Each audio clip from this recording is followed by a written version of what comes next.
Hi, everybody. I have Kim Johnson with me here today for today's Generations Book Club Chillin with Paula chat. And we're going to talk a little bit about this week's theme, which is heritage and legacy. The other books that are included in this theme are Tanya Bolden's No Small Potatoes, which is illustrated by Don Tate. The Magnificent Maya Tibbs, which is by Crystal Allen, and both Dawn and Crystal are Brown Bookshelf board members. And Heavy, an American memoir by, I think it's pronounced Kizzy Lehman. And it's apparently about her mom being a numbers runner. So I actually kind of want to read that and see what that's about. So each book fits into the theme in its own unique way. So Kim, I want to know a little bit about what heritage and legacy, either one or both, what that means to you personally. Yeah, I am a big legacy person.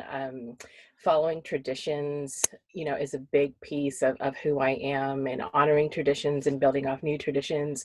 But I just think often we don't think about our current society and the way that we're set up is actually built around a culture that has built over time. And so that can be a good legacy, or that can be actually a bad legacy. And I like to talk about those things. And so for me, heritage, I often see it as a more prideful thing, a hopeful thing. That's sort of like where I try to like honor heritage, but there are some pieces of our heritage in this country that are actually ugly pieces of heritage, or built off of ugly things, or our responses to a heritage that's sort of pushed, certain traditions or ways of being, whether you think about like generational trauma or impacting just even how our communities are. There are some things that come as part of tradition or heritage or legacy because of something that might have happened generations upon generations before. So I'm fascinated by heritage and legacy. And as a college student, that's what I studied. I studied ethnic studies. I looked at the traditions and history and sociopolitical issues, and specifically with the African American community, but also just surrounding other cultures, and continue to do that in my professional life, and in my professional non-writing life, and then Yes. in my writing life. Because we are both team dual profession. Yes. and people will always ask in your interviews, how do you do it? I don't know. You let me know if you have an answer, because I don't know how I do it. I mean, I don't sleep a lot, Yep. but so Same. So something that people probably don't know about the two of us is that we're sorors. We both belong to the esteemed Alpha Kappa Alpha Sorority Incorporated. And that in and of itself, it's a legacy of service, and a legacy of community and sisterhood. Mm-hmm. So I think that this is the perfect theme for you. You fit into it really, really well. Now, let's talk a little bit about your book, which will come out July 28th. Mm-hmm. Yes, July 28th. So this will be premiering July 15th. So it gives people plenty of time to get that pre-order going and get that book to you in time. So your book is called This Is My America. And can you give us a little bit of an overview of the book, and also talk a little bit about its origin? What made you write this particular book?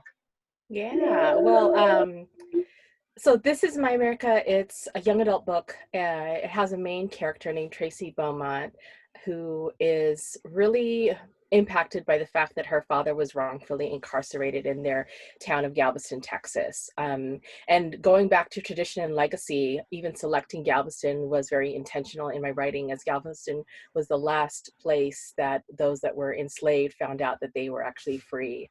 And for me, history is so important. So that sort of like goes into that tradition of thinking about those pieces. But her father is wrongfully incarcerated, and she has been writing to Innocence X, which is basically an homage to the Equal Justice Initiative and the Innocence Project, which are organizations that support people through their appeal process when they've been wrongfully incarcerated or sentenced in ways that seem unfair for their situation. And she's been writing letters to them for years. And she is in her father's last year of his life, and she really gets to be very desperate in her attempt to free her father, and tries to do some very outlandish types of things to try to get attention on her father's case, until her brother is suspected of killing a white girl in their community. And so it's a story that deals with mass incarceration in our criminal justice system. I like to look at generations of cycles that impact communities and families. And so in writing my story, I really use the death penalty as one end of the spectrum in our conversation around police brutality, which is often the beginning stage of our, criminal justice, system and cycle, and wanting to demonstrate, some of the things that we know when we look at statistics and data is the over-policing, over-targeting of Black men and Black boys, and also Black women too. But this story focused specifically on the men in Tracy's life. And I started to write this story as more and more conversations were going on around the sort of the first wave of Black Lives Matter movement. We had Tamir Rice, we had Trayvon Martin, we had Mike Brown, we had Eric Garner, and those were, very visible, sort of the first time since Rodney King where there was video footage that sort of put this sort of shocking moment for people to see who maybe weren't actually aware that it has been something that has happened. You could say it since the inception of Patty patrols, which were the first iteration of actually police officers who were there after Reconstruction, after slavery, when Black people were free. They were then policed by these patrol wagons that would then incarcerate them for free labor, again, through our criminal justice system. And so, my students, I work at a university, my Black students that I mentor, support, advise, my advisees were really heavily involved in the Black Lives Matter movement and wanting to do change on their campus. And so, I was involved in supporting some campus committees just to look at ways in which we can be a better campus and solve these issues. And a lot of the conversation still continued to talk about police brutality. And not from my students. My students are really aware of I think of sort of the larger population. That was the only thing that they were talking about. And I started to think about writing this story. And at the time, All American Boys was announced, The Hate You Give was announced as coming out. And I actually stopped even thinking about writing it, because in publishing, as a Black writer, still trying to find my space and do I have a place for it, it really didn't feel like there would be room for my story. And I also was Wow. like Angie and Jason, they got it.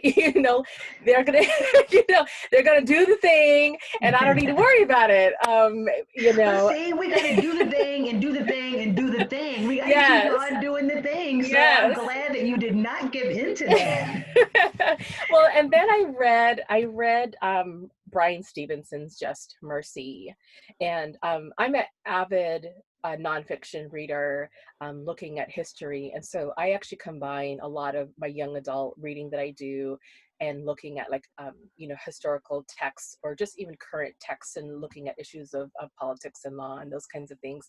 And so when I read his memoir, it actually it was narrated so well in a way that didn't feel too academic, which I think often happens with nonfiction work. And it really felt like someone telling a story. And he just is a man who is so inspiring, who's basically, given his life to his work. And I started to think about the families, the Yeah. families who were impacted. What would it be like to be in a family where this situation is happening? And I started to think more about, I really want to tell a story that actually helps, put more context to really when we think about our criminal justice system. And so I really use a lot in my storytelling in this particular book, characters that are very similar. So I have sort of two different fathers in this story. One's the main father, one is sort of a father of a friend who doesn't spend a lot of time on the page, but sort of their journeys that were different. Another father who actually was killed by police.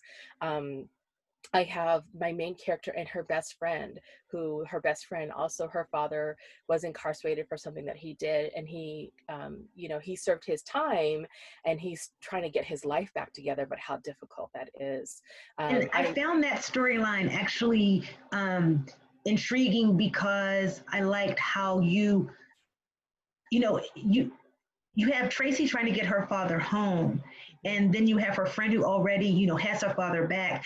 And it's almost like they go through those emotions where Tracy feels guilty sometimes for griping about something because she knows that her friend has her father there, and not she feels guilty, but she sort of feels some kind of way about the fact that her friend is upset sometimes with her father, and that the friction of that relationship, and her almost wishing, well, I wish my father were here. But I love that you covered that, because that whole the grass is always greener. Now, obviously, you want your father home, but the reality of her friend's father trying to ease his way back into their lives and back into society, and that it really isn't just all peaches and cream once he's home.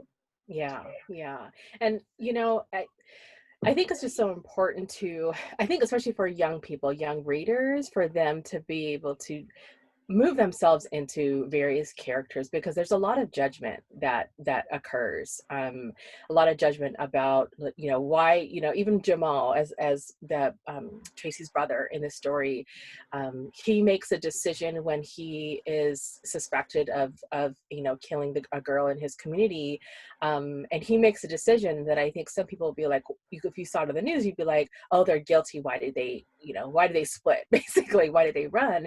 And it's like, if you understand the history, if you understand, like, he's already witnessed this. And we see that even now when people are looking at, one of the more recent stories, of a man who was, sleeping in his car at the Wendy's, and, police were interacting with him, and him really fleeing, him running away, because he was afraid of what would happen, because he was already on probation and he's already spent time. Or why anyone would try to run away from the police, and they're like, why don't they stay? Well, if I stay, I also can get hurt. Right.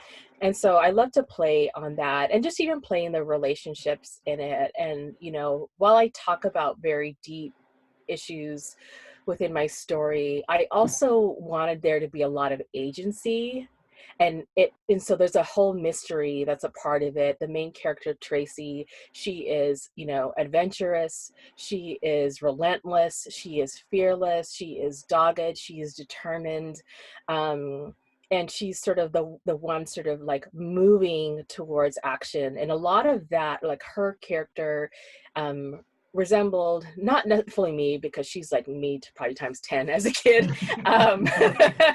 but I was involved and continue to be involved in a lot of organizations that are engaged in activism and organizing.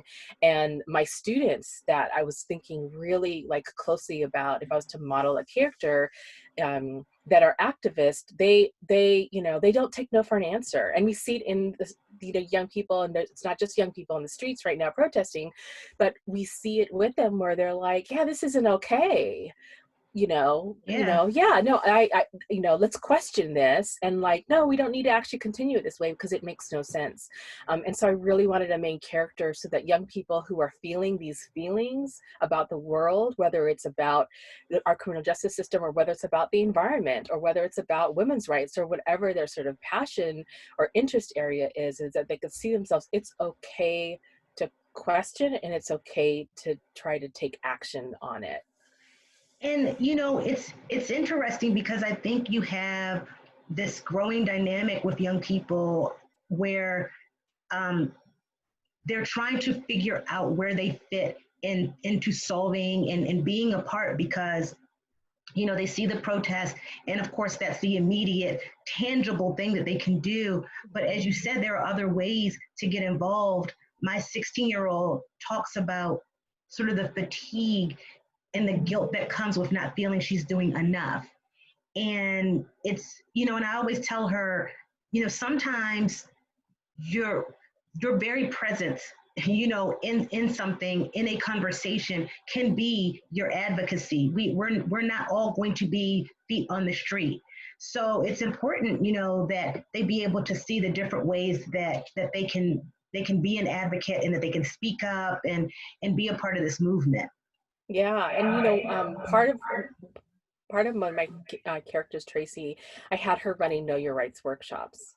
And I think there's a lot of ways for young people, and we're obviously in an organization that's about sisterhood, scholarship, and service, and there are organizations all across the country that are dedicated to mobilizing, activism, supporting components of communities, and a lot of them are actually unifying together. So there's the Black women leaders of like the 12 major Black women organizations, from Black Greek organizations to Links and other kinds of organizations, are all also mobilizing together as an organization, where there's now they represent 5 million Black women to do work. And I think that there's lots of different ways, whether that's learning about a local organization, whether that's Urban League or National Action Network, or if there is a local Black Lives Matter movement organization, or the NAACP, or other sort of like local organizers in the community that need people to do also beyond protesting. Protesting is a disruption. And it creates a discomfort, and people don't want disruption, and they don't want discomfort. And that's the way that you can sort of pay attention to what's happening with protests. But then part of the protest is that you need to have, what do you want from that? Yeah. And so then either it needs to be legislation, or it needs to be policy. And so how do you then have people, whether it's people still protesting or people protesting in their homes, that are calling their local Yeah. representatives, that they're putting their dollars to it, that they're trying to fundraise for it, that they're having these conversations. And I think also about a lot of young white people who are really paying attention to it. How can you learn more, and how can you have those conversations in your home? Because as Black families, we have these conversations all the time. All the time. It's human nature to us, because it's survival to us. It's our lived experience. The conversations that you have with your daughter, the conversations I have with my son who's 13, and my daughter who's 6 years old right now, who's sort of seeing it. We don't have the privilege to turn it off, because that could be a detriment to our own survival. And so non-Black families, they have to start to have these conversations at their home, and not just turn off the news because they're sick of it, like, Yep. oh, I'm so tired of seeing that. Well, okay, that's nice that you can be tired of it, but I'm tired. We've been tired. We've been tired. Right? We've been tired. And that whole, I think we're finally at the point where we're saying that. Like, it used to be that we would sort of, I think, go back into our shell and maybe be annoyed when someone says they're tired, or their actions indicate they're tired. And now we're finally saying, okay, that's nice that you're tired. What a privilege it must be to be tired and take a break. I can't take a break from being Black. I can't take a break, from the system issues. So yeah, absolutely. It's the conversations that books like yours help to springboard are so important. And you kind of already covered, sort of some of the legacies, I think, even though you didn't frame them that way, but I think you kind of covered some of the legacies that pop up in the book, the legacies of hatred, the legacies of justice with the Innocence X program and things like that. What other legacies do you feel underlie in the book that you got to? Yeah, I mean, I think that there's, the historical context of the legacies. You can look at the communities where people live, in the community. That's a legacy of redlining and discrimination about who was able to live in certain areas. I mean, the legacy of hatred is a big one, you know, because I go back that because it's a generational story, and things that happened in the previous generation, the lack of acknowledgement of specific involvement in actual white supremacy, you know, in the community, not actually being addressed and sort of like letting that go is a piece that I thought was important, all the way from, you know, the scary big bad to the like basic things in life that you should be paying attention to. And I really wanted to focus on that so that people can see that everyone has a role in unpacking that.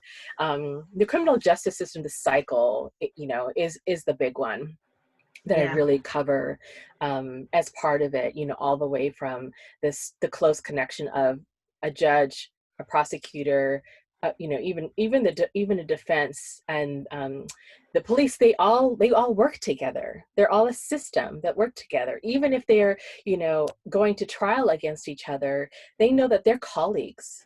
Yeah. You know, and if the 8 million spinoffs of Law and Order taught us nothing else, did it not teach us that?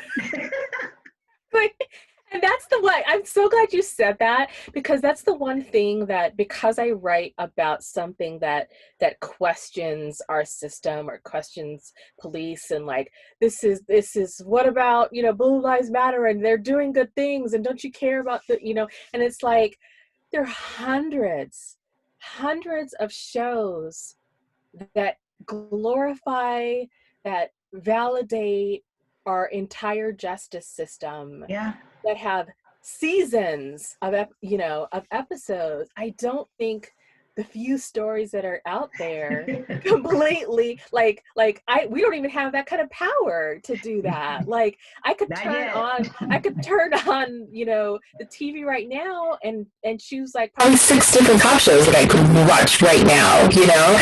And again, it's like every organization has a system and a culture, and there's nothing wrong with it being critiqued. There's nothing wrong with us. I'm in education. I'm in higher education. We evaluate education all the time. Our budget is cut all the time. I'm going through a budget cut cycle right now. So, you know, I don't think that everyone in any other organization, police or not police, don't get to be a part of that critique and question and value of like, yeah, we want you to uphold the law. Let's talk about what the law should look like. Yeah. You know. You all are getting all kind of jewels dropped today. You're getting a whole history lesson for free by our professor here. So I'm going to ask you one last thing, and that is, what legacy would you personally like to leave as an author for young readers? Because you are now officially in the club. Yeah. So we can already talk legacy. Let's go. Yeah, I've been really thinking about legacy and what I want to be, what I want my voice to be. And I'm looking at this guy right here, James Baldwin. I was going to say something before. I'm like, I love that portrait of Miles back there.